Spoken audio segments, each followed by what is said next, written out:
आज सकाळीच उद्याचा टीईटीचा पेपर फुटल्याची बातमी आली. मला तर विश्वास बसेना, म्हणून मी लगेच महाराष्ट्र राज्य परीक्षा परिषदेच्या माझ्या ओळखीच्या एका अधिकाऱ्यांना फोन केला.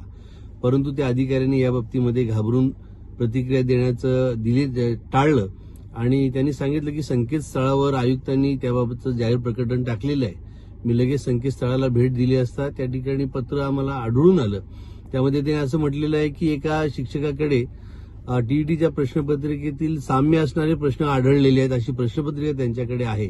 याचाच अर्थ ते पेपर फुटलेला हे जाहीर आहे आणि म्हणून त्यांनी हा पेपर पुढे ढकलण्याचं जाहीर प्रकटन केलेलं आहे. या बाबतीमध्ये अत्यंत खेदाने सांगावंसं वाटतं की एवढी महत्वाची परीक्षा असताना हे पेपर फुटीचे प्रकरण होतात. आता नीटचे पेपर फुटले, मुलांना परत परीक्षा द्यावी लागली.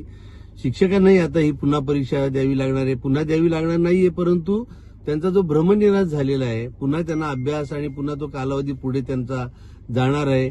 या बाबतीमध्ये माननीय मुख्यमंत्री देवेंद्रजी फडणवीस साहेब यांच्याकडे आम्ही मागणी करतो की जे शिक्षक या परीक्षेला बसले होते त्यांचे परीक्षा शुल्क परत करावे आणि या परीक्षा परिषदेकडनं ही परीक्षा काढून घ्यावी आणि एखाद्या चांगल्या विश्वसनीय अशा एजन्सीकडे ही परीक्षा सोपवण्यात यावी, जेणेकरून पेपर फुटणार नाहीत किंवा परीक्षा दिल्यानंतरही यामध्ये काही अफरातफर होणार नाहीत.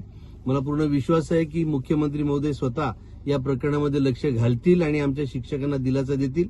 तोपर्यंत मी शिक्षकांना नम्र आवाहन करेन की तुम्ही या बाबतीमध्ये अस्वस्थ होऊ नका, आपला अभ्यास चालू ठेवा आणि लवकरच ही शासनाने परीक्षा घ्यावी आणि शिक्षकांना यातून दिलासा द्यावा अशी विनंती करतो.